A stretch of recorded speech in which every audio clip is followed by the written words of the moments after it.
여러 가지 이제 콩팥에 대해서 주제들이 많이 있습니다.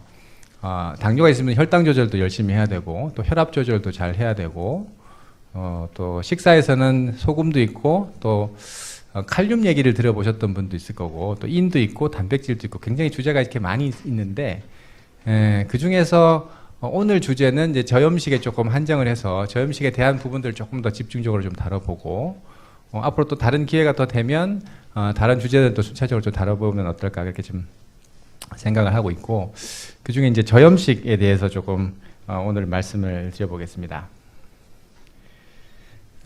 사진이 잘 나왔나요? 이게 작년에 잡지 촬영을 할 때 찍은 사진인데, 네. 감사합니다. 얼마나 이제 짜게 먹는지를 외래에서 이제 가끔 소변 검사를 통해서 측정하는 방법이 있어가지고 그걸로 이제 말씀을 드리는 경우도 있기는 한데, 한 이제 이런 그 출처가 있는데 여기서 이제 내가 얼마나 지금 짜게 먹고 있는지에 대해서 이렇게 설문조사를 하는 표가 있습니다. 한번 마음속으로 한번 몇 개나 해당이 되는지 한번 보실까요? 보면은 이제 김치를 좋아한다, 뭐 덮밥을 더 좋아한다, 또 중식 일식 좋아한다, 또 자반 음식을 좋아한다, 젓갈류 없으면은 섭섭하다, 또 되게 음식에 이제 소금이나 간장을 더 넣어서 먹는다, 혹은 또 국물을 남김없이 다 먹는다, 혹은 뭐 간장을 듬뿍 찍어 먹는다, 혹은 또 외식이나 배달 자주 시켜 먹는다, 또 드레싱, 샐러드 같은 거 먹을 때 또 국물 다 먹는다, 젓갈, 장아찌 잘 먹는다, 뭐 이런 것들이 쭉 나와 있죠. 여기서 한 몇 개나 해당되시나요? 한 5개 이상 해당이 된다. 잠깐 손 들어 보실까요? 네. 여기서 이제 이 출처에서 얘기하는 것은 5개 이상이 되면 나는 짜게 먹고 있다, 이렇게 진단을 해야 된다라고 알려져 있습니다. 손을 안 드신 분들은 아마 지금도 이미 이제 저염식을 열심히 하시는 분들이 아닐까 이렇게 생각을 되는데, 조금 이제 이 역사적인 걸 잠깐 언급을 해보면, 아주 옛날에는 이 생명이 처음에 기원이 바다에서 시작을 했기 때문에 바다에는 소금이 많죠. 바다에는 이제 짠물이고, 이제 그래서 이게 바다에서 출발한 건데 육지로 이렇게 나오게 되면서 처음에는 이제 소금을 거의 잘 못 먹게 됩니다. 이게 주위에 널려 있는 것들이 처음에 이제 육지에서 이렇게 인류가 생긴 이후에 이 식물들은 많죠. 식물에 주로 이제 칼륨이 많으니까, 야채나 과일 이런 데 칼륨이 많잖아요. 근데 소금은 구할 데가 잘 없었기 때문에 우리 몸이 소금은 잘 안 내보내려고 하는 성질이 있습니다. 그래서 콩팥에서 하는 일이, 칼륨은 주로 콩팥에서 내보내는 일을 하고 있고, 소금은 주로 안 내보내 최대한 다 흡수를 하는 게 콩팥에 하는 일이거든요. 예전에는 이 초기에 뭐 유인원, 뭐 예전에 이런 뭐 오스트랄피쿠스, 뭐 호모 엘렉투스, 뭐 이런 크로마뇽 이런 경우에서 소금 섭취했던 것을 이제 추정을 해보면 뭐 거의 이제 소금 섭취량이 한 1g, 2g 하루에 먹는 양이 이제 거의 소금을 제대로 못 먹고 있는 거죠. 그러니까 거의 단백질이나 고기나 뭐 이런 데 조금 들어있는 소금을 좀 먹었던 정도 이외에는 대부분 이제 이런 식물 형태로 섭취를 하게 되면 칼륨을 많이 먹고 소금은 거의 안 먹는 이런 상태가 되어 있는데, 우리 인체 몸이 거기에 이제 적응이 되어 있는 상태인데, 이게 최근에 이제 이런 음식들이 많이 이제 소금이 많이 구하기가 쉬워지고 이런 가공식품들이 많이 나오게 되면서 소금 섭취량이 이제 기하급수적으로 늘어났는데, 우리 몸 안에 있는 이 콩팥의 성질은 소금은 안 내보내고 칼륨만 내보내는 그 성질은 그대로 똑같이 있는데, 소금을 많이 먹게 되면 몸에 이제 소금이 자꾸 쌓이는 거죠. 그래서 이게 사람이 변화하는 것보다 음식 변화하는 게 더 빨라지니까 결국에 이제 소금이 이렇게 몸에 이런 나쁜 영향을 미치게 된다고 알려져 있습니다. 그러면 이제 이 소금을 그럼 많이 먹으면 왜 나쁜지를 좀 알아야 되겠죠. 제일 이제 흔히 쉽게 생각하는 게 밤에 이제 소금을 뭐 예를 들면 라면이나 이런 짠 음식을 많이 먹고 자고 일어나면 아침에 이렇게 붓잖아요. 그러니까 이제 소금이 이제 물을 끌어당겨서 그런 건데, 이제 쉽게 얘기하면 붓는 게 제일 먼저 나타나고, 이게 이제 점점 오래돼서 체액량이 늘어나면 이렇게 혈압이 상승합니다. 그래서 체액량이 늘고 혈압이 상승하는 게 가장 이제 초기에 나타나는 변화인데, 이게 이제 계속 오래 축적이 되면 콩팥에 부담을 줘서 단백뇨를 증가시키고, 그리고 심장이나 콩팥에 이 변화가 오래되면 심장이나 콩팥이 딱딱해지는데, 이걸 이제 섬유화라고 부릅니다. 이제 콩팥이 점점 딱딱해질 수가 있고, 혈관도 딱딱해지고, 여러 가지 호르몬도 항진시키고, 이러한 변화들이 이제 소금에 계속 노출이 되면 몸에 이제 이런 변화가 생기는 거죠. 이런 게 계속 생기면은 이 결과물로 어떤 병이 생기는지를 또 알아야 되는데, 그러니까 소금이 단순히 혈압만 올리고 붓게 하는 거에만 그치는 게 아니라, 이게 이제 이런 변화가 계속 쌓이게 되면 고혈압에 콩팥병, 심장, 심근경색이나 뇌졸중 이런 병들이 또 생기고, 또 이게 이제 계속 짠 게 위로 들어가서 위에 자극하다 보면 위암의 발생률을 또 올리고, 또 이 소금이 소변으로 나갈 때 그냥 나가는 것이 아니라 이 칼슘을 데리고 나가거든요. 그러니까 소금을 많이 먹게 되면 또 골다공증이 잘 생기는 것으로 알려져 있습니다. 뼈가 약해진다는 얘기죠. 또 이게 소금만 먹는 게 아니라 다른 음식에 이렇게 묻어서 들어오는 칼로리 섭취가 같이 늘어나기 때문에 또 비만이나 당뇨병, 대사증후군하고도 연관이 돼 있다고 돼 있고, 또 아까 말씀드린 대로 소금을 많이 먹으면 소금이 나가면서 칼슘을 데리고 나가는데, 이 칼슘이 소변으로 나가면서 그냥 조용히 나가면 되는데, 이게 칼슘이 이렇게 침착이 되면 신장하고 요관을 지나면서 거기 결석을 만들 수 있습니다. 그러니까 정리를 하면 소금이 들어와서 이런 여러 가지 변화를 일으켜가지고 위암이나 심장, 콩팥병, 고혈압, 또 결석, 골다공증, 비만, 당뇨 이런 것들을 이제 다 이렇게 병들을 건드릴 수 있는 거죠. 그러면 이제 거꾸로 얘기를 하면, 만약에 내가 이런 병이 있다면, 지금 언급했던 이런 병이 있으면 거꾸로 내가 소금을 적게 먹어야 되겠구나. 내가 소금을 적게 먹는 이유가 있는지 한번 보시고, 예를 들면 내가 결석이 있다. 그러면은 소금을 적게 먹어서 결석을 예방해야겠구나. 혹은 더 커지지 않게 해야겠구나. 혹은 혈압이나 콩팥병, 또 당뇨, 비만 이런 게 있을 때 이렇게 소금을 적게 먹어야 되는 이유가 이제 그렇게 거꾸로 찾을 수가 있겠습니다. 소금이 이제 얼마만큼 이제 사망 원인에 중요하냐. 이제 이 WHO에서 이렇게 여러 가지 생활 습관들 중에서 사망의 원인을 많이 미치는 것들을 쭉 한번 나열을 이렇게 해봤더니, 그 중에 1등이 고혈압, 그리고 7등이 이제 소금을 많이 먹는 것으로 알려져 있으니까, 그러니까 특히 소금을 또 많이 먹으면 혈압이 올라간다고 하니까 이 두 가지 한 번에 이 영향을 주는 이 고혈압과 소금이 이 사망에도 큰 영향을 미치고 있다는 것을 알 수가 있고, 그러면 소금을 적게 먹으면 어떤 변화가 생기냐 한 것을 이제 역학조사를 통해서 한번 조사를 해봤더니, 아까 말씀드렸던 거하고 이제 거꾸로 변화가 생기는 거죠.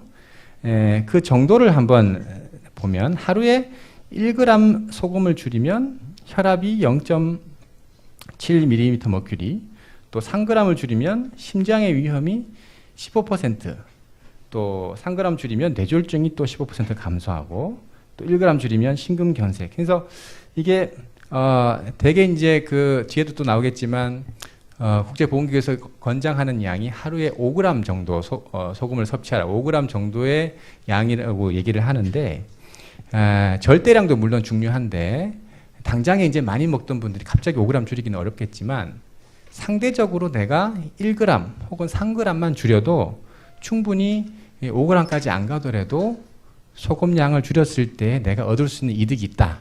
이렇게 정리해 볼 수가 있습니다. 그러니까 내가 조금이라도 노력을 해서 1g 혹은 조금 더 노력해서 3g이라도 줄이면 아까 말씀드렸던 그런 질환들의 위험도가 이렇게 떨어진다는 말씀이죠.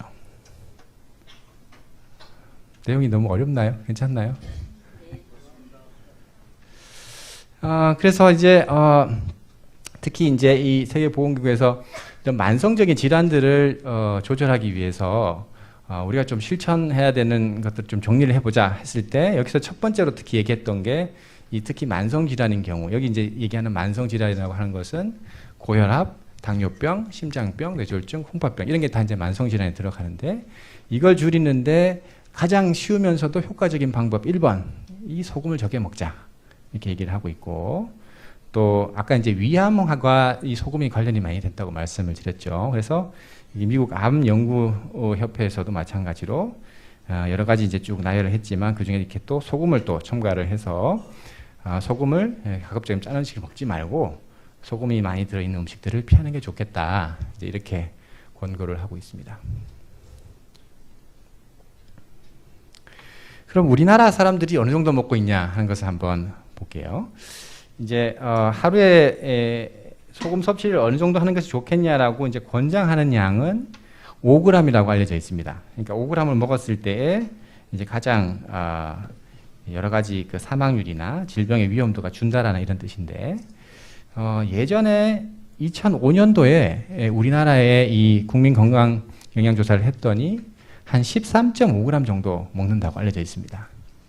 그러니까 특히 우리나라가 이 다른 나라에 비해서도 굉장히 많은 양을 먹고 있었는데, 다행히 한 10년 정도 지나서 최근에 2015년도에 한 것이 이제 최근 자료인데, 그 양을 봤더니 9.8g 정도로, 그래도 이제 우리 국민 전체를 가지고 이제 일단 표본 조사를 해서 소금 양을 이렇게 조사를 했더니 거의 한 4g 가까이가 줄었죠. 이 정도면 사실 굉장히 이 전체의 섭취량으로 치면은 굉장히 많이 준 것입니다. 그러니까 이렇게 뭐 여러 가지 원인을 찾고 있는데, 그게 이런 저염식에 대한 이제 건강에 대한 인식도 많이 개선이 됐고, 또 이런 저염식품이나 소금 섭취량의 어떤 표시를 한다든지 이런 국가적인 노력도 아마 계속 있었기 때문에 이런 일이 있다고 생각을 하는데, 많이 좋아진 거는 당연히 이제 맞는 말이지만, 아직도 권장량까지 가려면 아직도 조금 더 노력이 필요하다, 이렇게 볼 수 있겠습니다. 그래서 이 소금 섭취량은 가장 정확하게 알려진 바는 24시간 동안 소변을 모아와서 그 소변 모험 검사에서 소금을 직접 재는 것이 이제 가장 정확한 것으로 알려져 있기는 하는데, 24시간 소변 모으는 게 사실 굉장히 힘든 일입니다. 이게 한 번이라도 이렇게 대변 볼 때도 조금 따로 모아야 되고, 하다가 좀 흘린 거 있으면 또 그만큼 또 적게 측정이 되니까, 그래서 24시간을 매번 내가 얼마나 짜게 먹고 있는지를 측정하기가 굉장히 어려운 일이기 때문에 특별한 일이 아니고서는 24시간을 이렇게 자주 측정하지는 않고, 또 한 가지 또 소금 섭취량을 보는 것이 내가 이제 3일 동안 어떤 음식을 먹었는지를 이렇게 일기처럼 식사 일기를 써가지고 그거를 영양사분들이 이렇게 그 양을 이제 환산을 해가지고 소금 섭취량을 계산하는 방법이 있는데, 이건 사실 좀 매번 측정하기가 쉬운 일이 아닙니다. 근데 비교적 간단하게 만들어진 방법 중에 하나가, 한 번 소변을 볼 때 이 소금하고 크레아틴이라는 수치를 소변에서 같이 측정을 하면 거꾸로 24시간 소변을 모은 값을 추정하는 방법이 있습니다. 그거는 굉장히 간단한 검사인데 여러 복잡한 어떤 그 공식을 통해서 소금 섭취량을 추정하는 그런 방법이 있는데, 그 방법을 주로 이제 외래에서 오신 분들께 제가 측정을 하고 있는데, 그러니까 소변을 검사를 하시면 그 값을 토대로 해서 24시간 동안 그러니까 하루 섭취량을 추정하는 것을 확인을 해보는데, 그렇게 실제로 해가지고 하는 분들 다 모아봤더니 이 분당 서울대병원에 오시는 분들도 대개 한 9.8g 정도를 드시고 있더라고요. 그러니까 일반 분들도 9.8g 정도 먹고 있지만, 실제로 병원에 다니고 계시는 환자분들도 더 적게 먹는 것은 아니더라, 이렇게 되어 있고, 근데 실제로 이제 이 값을 계속 측정을 해서 외래 오실 때마다 그 값을 제가 이렇게 불러드리는 경우가 있는데, 계속 이렇게 실제로 내가 짜게 먹고 있구나 정도 하고, 내가 9g을 먹었는지 또 10g 먹는지 수치를 직접 알고 있는 것하고 또 다르기 때문에 그런 수치들에 대해서 뭐 외래 오셨을 때 직접 질문을 하셔도 되고, 특히 또 수치가 잘 유지가 되는 분들은 또 제가 칭찬을 해드리기도 하고, 또 수치가 또 올라가는 분들에게 또 말씀을 드리면, 내가 언제 뭘 먹었던 게 또 있었나 보다, 이렇게 또 거꾸로 또 이렇게 기억을 찾는 분들도 있어서, 이런 수치에 대해서도 조금 이런 5g이라는 수치는 좀 기억을 해주시면 좋겠습니다. 예전에 몸신이라는 프로에 제가 잠깐 출연한 적이 있었는데, 혹시 안 믿으실까봐 제가 사진을 가지고 나왔습니다. 가서 이제 무슨 얘기를 했냐면, 이제 콩팥을 잘 관리해야 된다. 그래서 신장을 잘 관리하지 않으면 위험하다. 제일 이제 많이 걱정하시는 게 투석이나 뭐 이식이나 또 이런 여러 가지 얘기를 드리면서 콩팥 관리를 잘 해야 되는데, 그러면 콩팥이 그렇게 중요하면 어떻게 관리해야 되냐? 그 비법을 얘기하는 시간으로 해서 그때 말씀드렸던 게 소염 다해를 해야 된다. 뭐 이런 말씀을 드렸는데, 이제 염분은 적게 먹고 식초는 많이, 이런 표현을 드렸었습니다. 이거는 식초가 더 좋다라는 뜻이 결코 아니고요. 싱겁게 먹으면 사실 맛이 없죠. 그래서 싱겁게 먹는 거 음식을 계속 유지하는 게 굉장히 어려운 일입니다. 그래서 염분을 줄이는 대신에 염분에 대한 줄여서 떨어진 맛을 조금 돋구기 위한 방법으로 식초를 사용할 수가 있는데, 하여튼 이제 염분을 적게 먹는 것이 좋겠다 이렇게 이제 말씀을 드렸었습니다. 그리고 났더니 또 KBS에서 또 와서 좀 얘기를 해달라 그래서 또 안 믿으실까봐 또 사진을 가지고 왔는데, 갔더니 또 이제 또 콩팥이 위험하다 했더니 또 그럼 비법 알려달라 했는데, 또 똑같이 소염 다해 그러면 또 안 되니까 조금 다르게 표현을 해서 삼접 합성을 하는 게 좋겠다. 그래서 콩팥이 아주 많이 나빠지면 소금하고 또 칼륨하고 인하고 이런 음식들을 제한해야 될 수가 있는데, 이제 칼륨하고 인은 오늘 자세히 말씀드리지 않겠지만 그것은 신장 기능 점수가, 이제 제가 점수를 알려드리는 경우가 있는데 신장 기능 점수가 30점 미만, 그래서 단계가 조금 더 많이 콩팥병이 진행한 경우에는 칼륨하고 인도 같이 더 적게 먹어야 될 시기가 올 수가 있습니다. 그래서 소금, 칼륨, 인 다 합치면 이제 세 가지니까 삼접합성이라고 말씀드렸었는데, 어쨌든 콩팥에는 어쨌든 소금을 조심하는 게 좋겠다 이렇게 이제 말씀을 드렸었습니다. 이렇게 해서 이제 소금을 적게 먹는 게 좋겠다 해서 처음에는 환자분들께 짜게 드시면 안 돼요, 무조건 소금 적게 먹어요 이렇게만 말씀을 드리니까 실제로 이제 적게 이제 시도를 해보셨던 분들이 너무 어렵다는 거죠. 소금을 싱겁게 먹는 게 사실 쉬운 일이 아니죠. 이게 예를 들어서 몸무게를 뺀다든지 뭐 담배를 끊는다든지 마약을 끊는다든지 이렇게 뭔가 이렇게 끊는 것만큼 힘든 일이라고 합니다. 이 소금도 어떤 소금 자체를 당기게 하는 그런 욕구를 관장한, 뒤에도 나오겠지만 그 관장하는 머릿속에 신경의 중추가 있는데, 그러니까 소금을 내가 갈구하는, 소금을 먹고 싶다라고 느끼는 그 부분이 정확하게 도박이나 혹은 뭐 마약이나 이런 중독하는 걸 관장하는 중추하고 같은 위치에 있다고 합니다. 그러니까 소금을 계속 짜게 먹다가 갑자기 소금을 탁 끊으면 금단 증상처럼 금단 증상이 나타나고 우울증이 오고 기분이 떨어지고 이런 증상들이 이제 똑같이 나타난다는 거죠. 그러니까 그만큼 이것도 중독성이 있는 그런 부분이다라는 것을 이제 이해를 하셔야 되는데, 되게 이제 가장 쉽게 할 수 있는 방법은 이렇게 이제 면 종류 말씀을 드리는데, 국물 음식 많고 또 김치나 젓갈, 또 피자, 햄, 베이컨 뭐 이런 것들이 이제 소금이 많이 들어있는 음식이죠. 그래서 이런 것들을 먼저 한번 줄여보시라고 말씀을 드리는데, 음료수도 이제 관심을 많이 가질 수 있는데, 청량음료 같은 것들도 이런 뭐 소다 같은 사이다나 뭐 콜라 이런 여러 가지 이런 탄산음료 같은 것들도 먹으면 콩팥에서 소금을 잘 안 내보내는 성질로 콩팥이 바뀐다라는 보고가 있습니다. 그러니까 음료수 좀 영향이 올 수가 있고, 이렇게 이제 여러 가지 음식들을 다 빼고 막 하다 보면 먹을 음식이 없는 거죠. 이렇게. 그러니까 이제 어떻게 하냐, 소금을 적게 먹는 거 다 좋고 이해하겠는데 그거 어떻게 내보고 하라는 얘기냐, 이렇게 이제 힘들어하시는 분들이 많죠. 또 얼마 전에 또 중앙일보에 이런 기사를 제가 낸 적이 있는데, 싱겁게 먹는 게 물론 이제 굉장히 중요한 얘기인데 또 너무 또 싱겁게 먹다 보면 또 부작용이 또 날 수가 있습니다.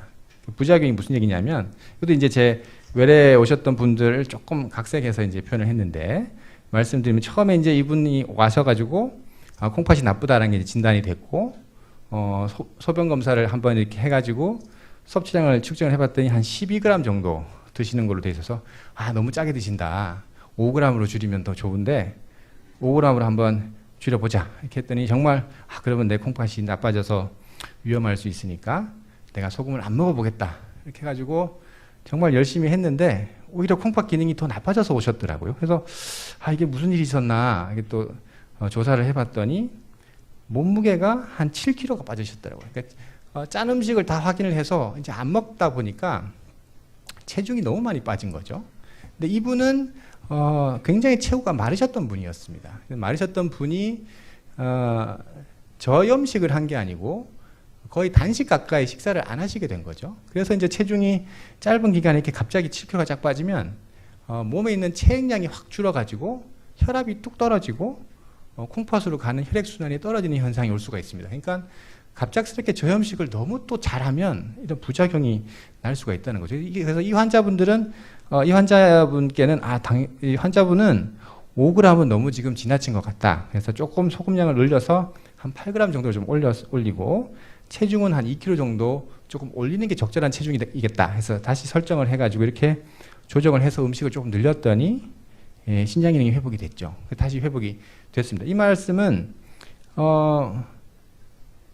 그러면 이분은 저염식이가 몸에 맞지 않았네가 아니고 처음에 12g보다 지금 8g이면 5g 준 거잖아요.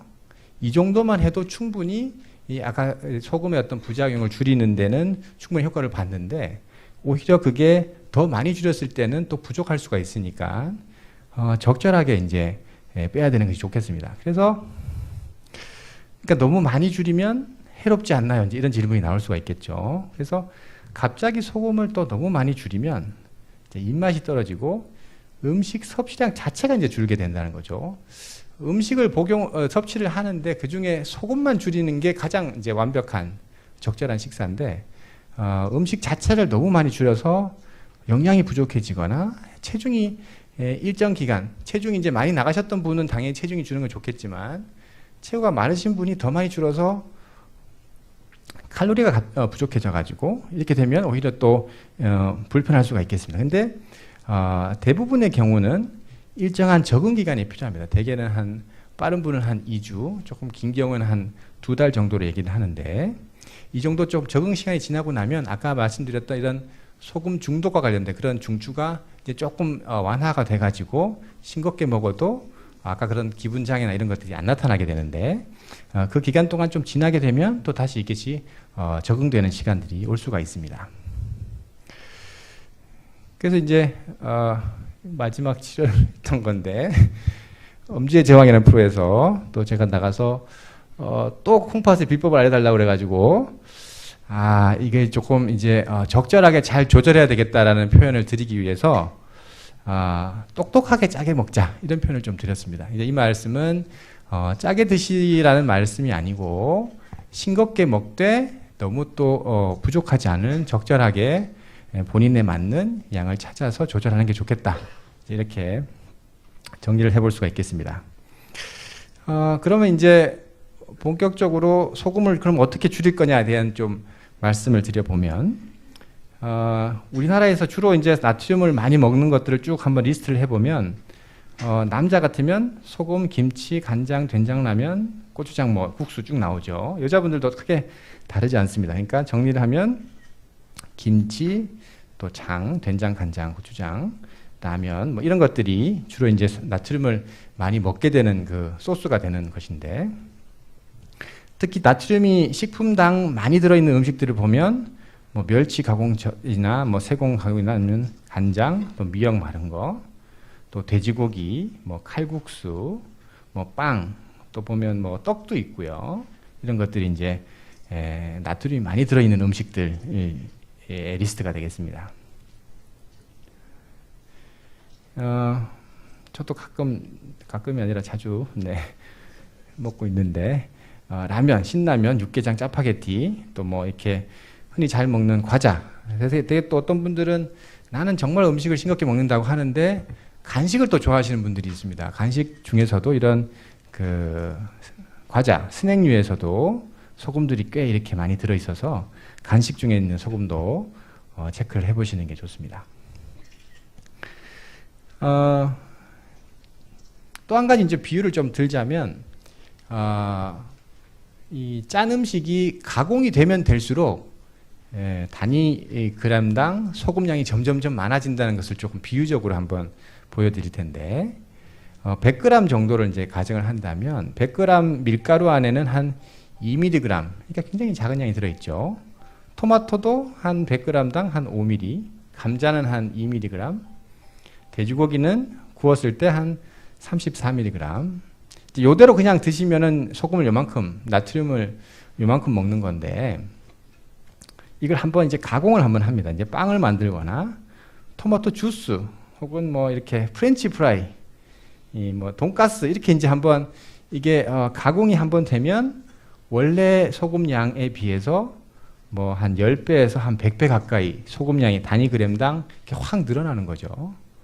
이걸 또 한 번 더 가공을 하면 뭐 특히 토마토에서 토마토 주스, 토마토 케찹 이렇게 가면 g당 뭐 거의 한 400배 가까이 이렇게 늘어납니다.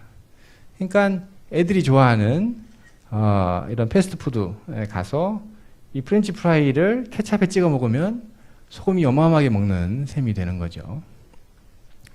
그러니까 특히 이제 라면 같으면 라면 하나에 들어있는 나트륨이 한 2000mg 정도 되는데 이게 나트륨하고 소금이 조금 헷갈리실 수 있는데 나트륨 곱하기 2.5를 하면 소금량하고 같아집니다. 나트륨 소금 속에 이제 나트륨하고 염소나 여러 가지가 섞여 있기 때문에 계산할 때는 곱하기 2.5를 하면 되는데, 그러니까 라면 안에 2000mg의 나트륨이 있다 하는 말은 라면 안에 소금 5g이 있다 이런 거 같은 말이 됩니다. 그러니까 라면을 하나 가득 다 먹으면 하루 소금 섭취량을 다 먹는 셈이 되는 거죠.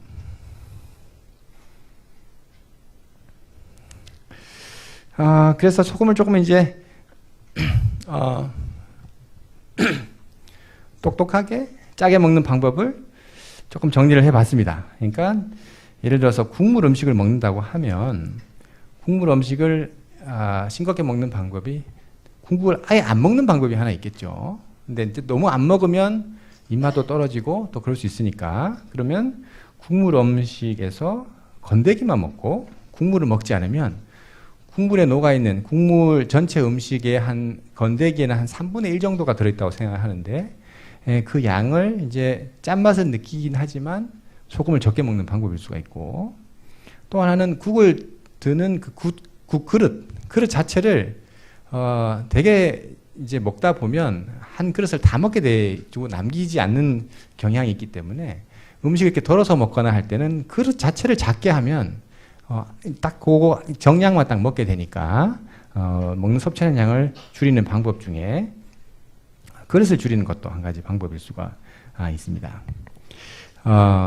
칼륨이 조금 이제 헷갈리는 부분이어서 잠깐 언급을 하면 칼륨은 아까 말씀드린 대로 콩팥에서 주로 버리는 일을 하는 장기인데 콩팥 기능이 건강하다면 칼륨은 많이 먹는 것이 좋습니다. 그러니까 칼륨을 많이 먹으면 칼륨이 콩팥으로 나갈 때 소금이랑 같이 나가기 때문에 콩팥 기능이 건강하다면 칼륨을 먹는 것이 나트륨 배설을 증가시키기 때문에 오히려 몸에 있는 소금을 줄여주는 역할을 해서 칼륨이 많이 든 음식, 뭐 야채나 과일을 많이 섭취하라 이렇게 말씀을 드리는데 그것은 이제 콩팥이 건강해서 콩팥이 칼륨을 잘 버릴 때 얘기인 거고 콩팥 기능이 이제 감소한 경우는 이게 조금 헷갈립니다.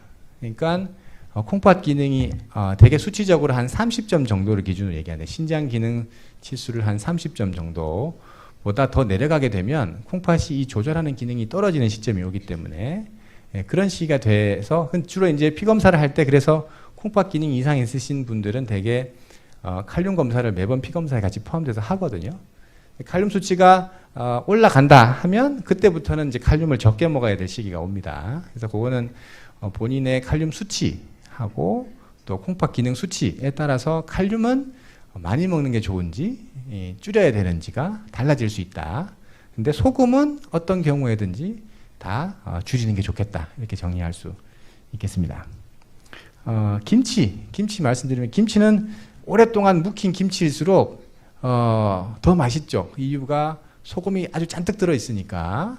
그래서 김치를 먹되 소금을 적게 먹는 방법은 겉절이로 먹으면 소금이 덜 배 있으니까 혹은 생야채를 먹거나 혹은 소금 대신에 다른 이제 야채나 어떤 향을 이용한 조미료를 쓴다든지, 약간 이제 식초 얘기를 잠깐 드렸는데, 이제 소금 대용으로 쓸 수 있는 다른 어떤 조미료나 혹은 시각적으로도 그냥 이게 그냥 흰색보다는 조금 빨간 기운이 돋거나 이런 색깔들을 좀 넣으면 조금 싱겁더라도 이게 덜 싱겁게 느껴진다고 합니다. 그래서 이런 방법을 쓸 수가 있을 거고, 혹은 이게 좀 어려운 경우에는 짠맛이 나지만 소금이 적게 들어있는 그런 또 제품들이 있어서 가끔 이렇게 소개드린 경우도 있는데, 저염 이런 식품들을 이용하는 경우도 있고, 직접 소금을 다 국 안에 넣어서 먹는다기보다 이렇게 덜어 가지고 조금씩 찍어 먹으면 섭취량을 조금 줄일 수 있는 방법이 있다고 합니다.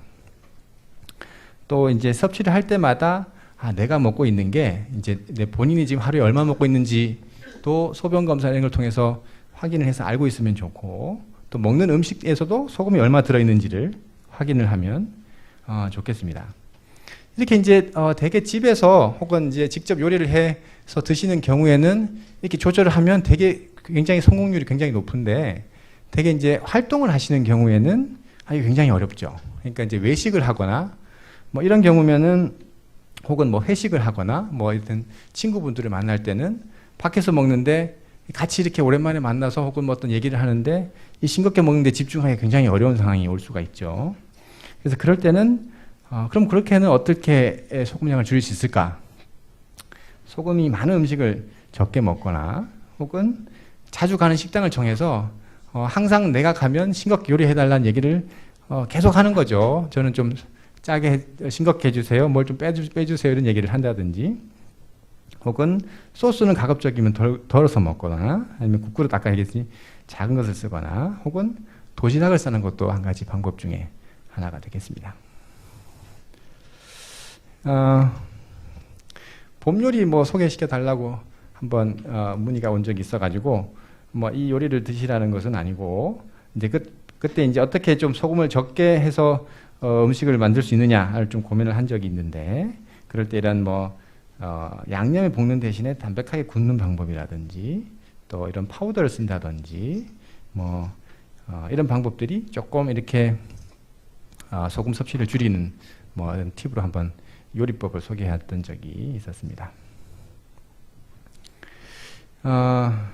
라면을 이제 검색을 해보면 이런 표현이 있습니다.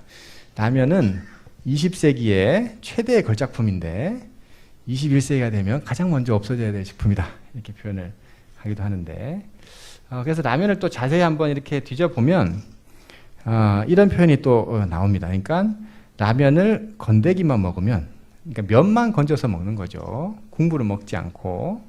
그러면 라면 안에 이제 한 1930ml, 한 2000 가까이 있는데 그 중에 한 38%, 한 3분의 1 정도만 먹는 셈이 되고, 면도 먹고 국물을 한 절반 정도 먹으면 한 3분의 2 다 먹으면 다 먹는 거죠. 그래서 정말 라면이 먹고 싶을 때는 이런 방법을 쓴다든지 이렇게 조금 해볼 수 있습니다. 근데 아까 말씀드렸듯이 라면 한 봉지 안에는 하루 권고 섭취량이 5g인데 5g이 다 들어있기 때문에 하여튼 가급적 피할 수 있거나, 혹은 꼭 드시고 싶을 때는 이런 방법도 생각해 볼 수 있겠습니다.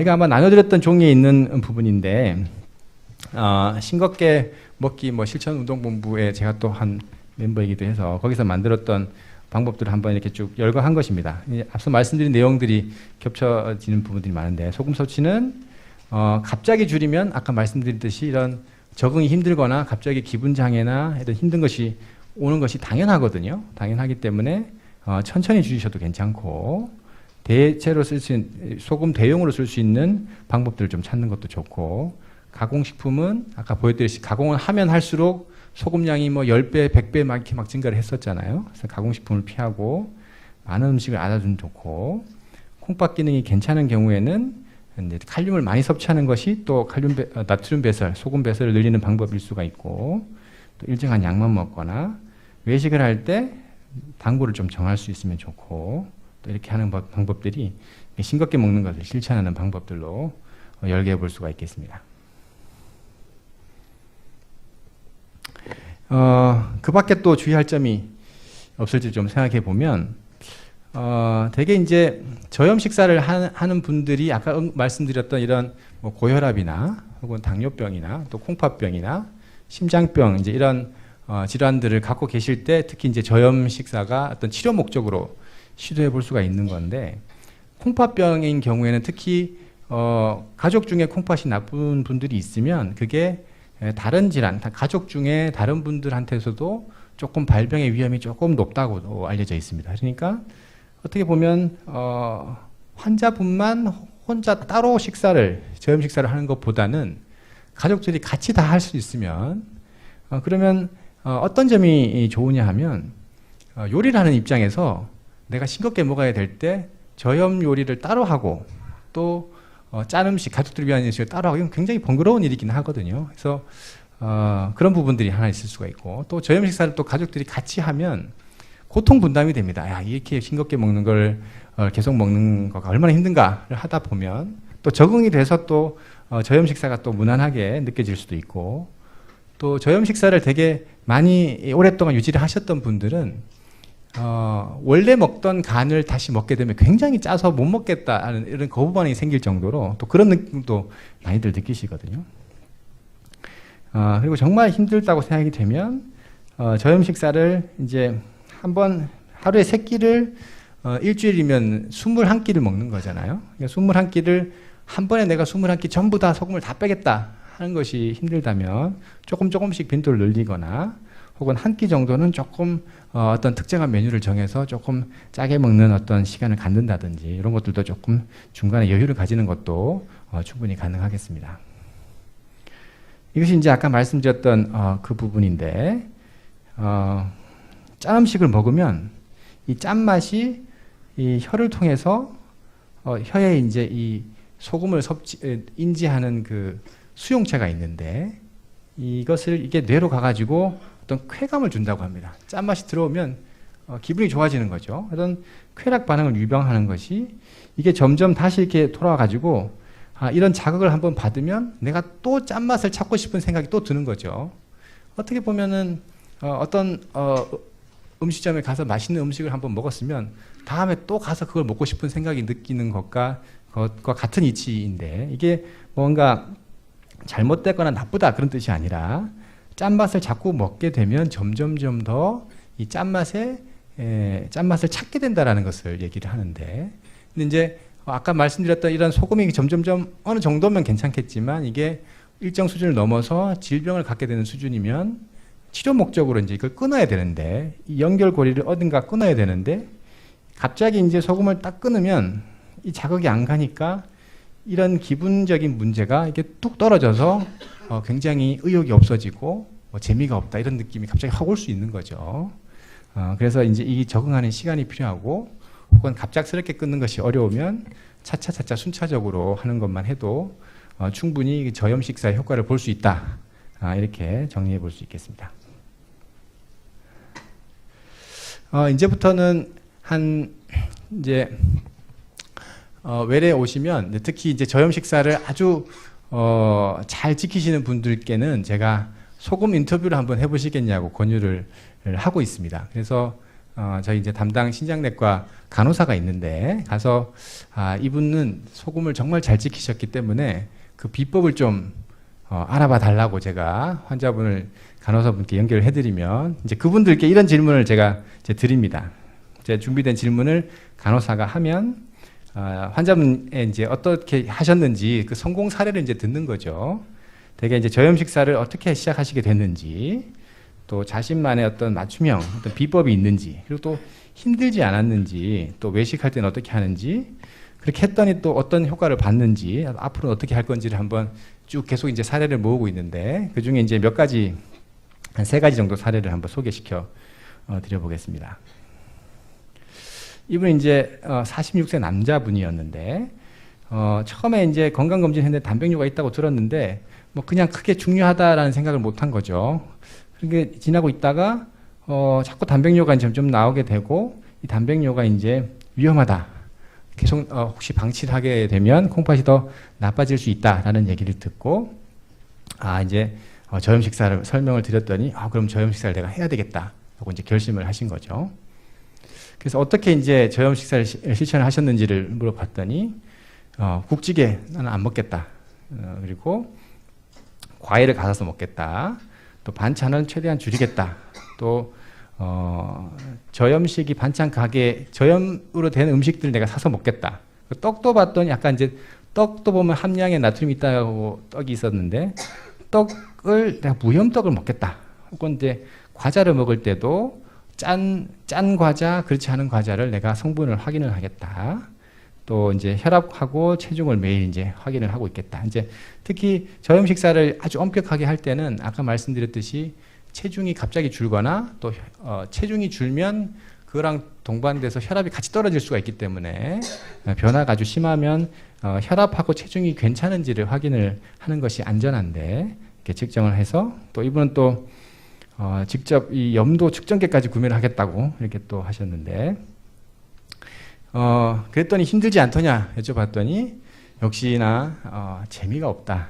재미가 없는데 의지가 제일 중요한 것 같다. 이게 이제 내 건강을 위해서 해야 되겠다라는 것이 있는데 중간에 이렇게 하다 보면 아무래도 혼자서만 이걸 지키는 것이 사실 굉장히 어려운 일이거든요. 그래서 그럴 때 이게 극복하는 방법들이 어떤지 사실 그 부분이 이건 뭐 책에도 나와 있는 것이 아니기 때문에 환자분께 여쭤봤는데 회사 동료들에게 많이 도움을 받았다고 합니다. 그래서 미리 이제 내가 같이 식사를 할 시간이 계속 있을 테니까 저염 식사를 해야 되는데 도와달라 이렇게 해가지고 같이 보고 또 따라서 하시는 분들도 또 생긴다고 하고 네 그리고 또 저염 반찬 또 이용하신다고도 말씀을 주셨습니다. 외식할 때는 어떻게 하냐 했더니 혼자 빨리 나온다. 계속 있으면 더 먹고 싶으니까. 혹은 다행히 이분은 조금 이제 지위가 있으신 분이어가지고 자꾸 이제 윗사람으로서 안 먹었더니 회식 자체를 별로 안 하게 됐다. 뭐 이렇게 얘기를 하시기도 하고, 뭐 샐러드 양파나 뭐 빵도 이렇게 조금 저염빵을 찾는다든지 이런 방법들을 찾으셨다고 합니다.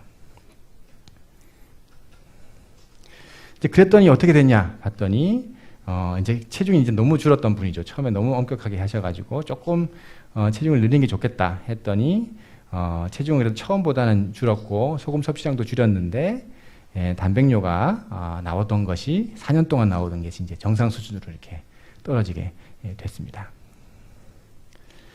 앞으로는 이제 단백뇨가 계속 나오면 이 단백뇨 양이 피검사했던 신장 점수와 같이 단백뇨 양도 투석의 위험도를 알려주는 어떤 경고 신호로 이렇게 볼 수가 있는데 투석에 한 것에 대해서 조금 이제 많이 걱정을 하셔가지고 그래서 저염 식사를 계속 했으면 좋겠다. 또 뭐 아예 식당을 이렇게 식당이 좀 있으면 안 되냐 이런 거 왜 없느냐 뭐 이렇게 거꾸로 질문도 하셨습니다. 이번에 이제 여자분 또 환자분께 한번 부탁을 드렸는데 저염 식사를 어떻게 하시게 됐냐 여쭤봤더니 이분은 또 이제 아기와 관련된 또 아픈 이런 그 기억을 말씀해 주셨습니다. 처음에 이제 아마도 짐작을 하건대 원래 콩팥병이 좀 있는데 콩팥병들 중에서 임신을 했을 때 나빠지는 콩팥병이 있습니다. 그래서 아마 그 사례였을 거로 추정을 하는데 첫 번째 아기가 있을 때 단백뇨가 있었는데 두 번째 때도 또 단백뇨가 있었고 이제 출산 둘째까지 다 낳는 첫째는 이제 물론 잃어버렸지만 하여튼 출산 직후에 단백뇨가 계속 나오게 돼서 그래서 이제 외래를 오시게 된 거죠. 근데 보니까 이제 환우 카페도 좀 찾아보고 여기저기 정보를 좀 얻다 보니까 저염식에 이제 관심을 가지게 돼가지고 저염식을 이제 시작하게 됐다 이렇게 말씀을 주셨습니다.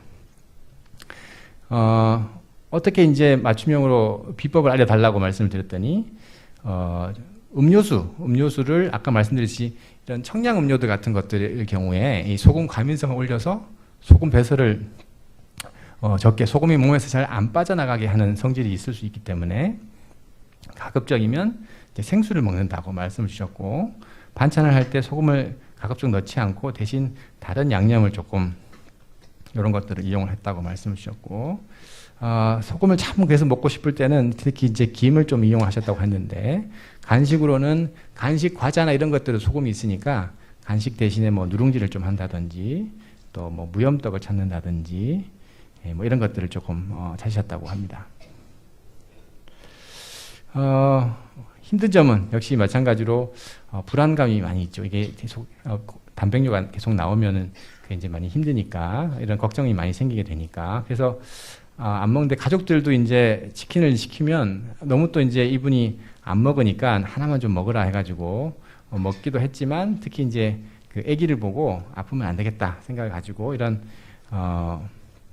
계속 다짐을, 의지를 가지고 유지를 하셨다고 하고, 그럴 때 특히 이제 아까 첫 번째 사례분은 이제 동료분들에게 많이 의지를 하셨다고 그랬는데, 이분은 또 이런 가족이나 또 이런 취미 생활을 가지고 본인의 어떤 취미 생활이나 또 이런 하고 싶은 일들에 대해서 많이 이렇게 걱정을 하면서 계속 이렇게 마음을 다잡고 이렇게 좀 유지하셨다고 합니다.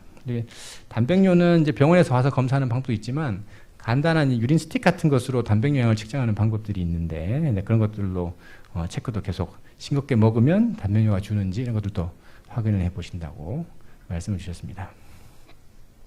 외식은 아무래도 했더니 소금 조절이 잘 안 돼가지고 거의 안 했다고 말씀 주셨는데, 꼭 하고 싶을 때는 한정식 혹은 이제 월남쌈, 이런 소금이 좀 덜 들어가거나 소금 대신에 다른 향신료를 쓰는 이런 요리들을 조금 선택을 해가지고 외식을 하기도 했었고, 이렇게 했더니 저염식을 잘 지켰더니 체중 적절하게 잘 줄었고, 소금은 이제 5g 미만으로 소금 섭취량이 줄었고, 단백뇨도 이제 많이 감소를 하셨습니다. 이제 앞으로도 계속 했었고, 처음에 이제 해보니까 건강식단이라고 생각이 돼서 남편 또 아이들에게도 하고 싶고, 또 이런 것들 뭐 한우 카페나 이런 그 사례들을 많이 보고 힘을 많이 얻었다, 이런 의견을 주셨습니다. 이제 마지막 세 번째 케이스 분인데, 이분도 이제 여자분인데, 특히 이제 여성분들은 붓는 거에 또 이렇게 많이 예민하시잖아요. 그러니까 붓는 거에 대해서 많이 걱정을 많이 하시는데, 부종 때문에 이제 저염식에 관심을 갖게 됐고, 물론 이제 콩팥병이 물론 있었지만 붓는 것 때문에 이제 걱정을 많이 하셔서 하셨는데, 이분은 일단 이제 빵 밀가루에도 아까 보였듯이 소금이 있으니까 그걸 먼저 넣고, 요리를 하실 때는 먼저 이제 본인 거 싱겁게 한 걸 먼저 덜어놓고 그 다음에 이렇게 가족들한테 음식 간을 해서 좀 구분해서 요리를 이렇게 하셨다고 하고, 소금보다는 대체 조미료로 간장 혹은 뭐 저염 간장을 쓰기도 했었고, 또 치즈를 선택할 때나 뭐 과자를 먹을 때나 다 함량을 좀 체크를 해서 가급적이면 좀 소금이 적은 제품을 좀 선택하기도 했고, 또 도시락을 직접 싸기도 했었고요. 국은 건더기만 먹고, 뭐 이런 부분들이 다 같은 음식을 먹지만 조금씩 소금을 적게 먹는 방법들일 수가 있겠죠. 가족들도 같이 이제 좀 동참을 하고 있다고 말씀을 주셨습니다. 한 6년 정도 계속 해오셨으니까 뭐 굉장히 어떻게 보면 베테랑이시죠. 그래서 계속 하는데, 힘들 때 역시 이제 가족 혹은 이제 아이가, 특히 여성분인 경우에는 아이를 보면 내가 건강해야 되겠다, 이런 이제 마음이 많이 생기시는 것 같습니다. 그리고 이분 또 쇼핑을 주로 좋아하신다고 하는데, 기분 전환하는 이런 자기 나름대로의 어떤 뭐 이런 방법들을 갖는 것도 힘들 때 어떤 돌파구가 될 수가 있겠고, 또 본인의 어떤 사회생활을 하면서 이렇게 또 여러분들을 만나다 보면 또 이런 의지를 유지하는 데 도움이 된다는 말씀을 주셨습니다. 다행히 이 회사에서는 이제 회식이 없다고 하셨는데, 뭐 예를 들면 짜장면을 먹을 때도 소스는 다 한 번에 비비지 않고 조금 덜어놓고 뭐 비빈다든지, 김밥에서는 단무지가 소금이 많으니까 단무지를 빼고 또 먹는다든지, 뭐 이런 그 젓갈 종류는 잘 안 쓰고, 혹은 이런 향신료, 이런 그 소금보다는 다른 향신료를 좀 쓰면 조금 이렇게 풍미는 나면서 소금량을 적게 먹는 방법들도 좀 나름 이렇게 찾고 계신다, 이렇게 의견을 주셨습니다.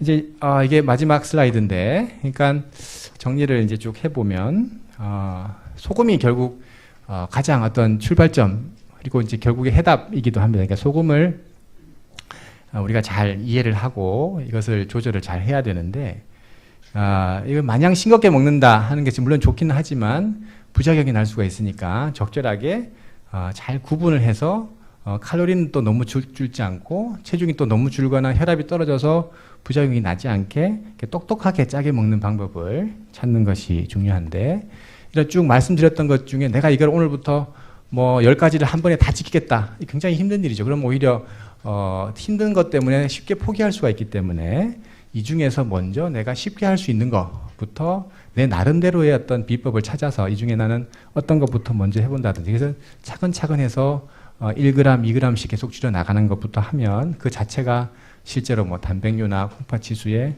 이게 좋아지는 것들이 병원에 오시면 알 수 있으니까 이렇게 도움되는 것들로 연결이 되지 않을까 이렇게 생각을 합니다. 네, 일단 강의는 이것으로 마치겠습니다.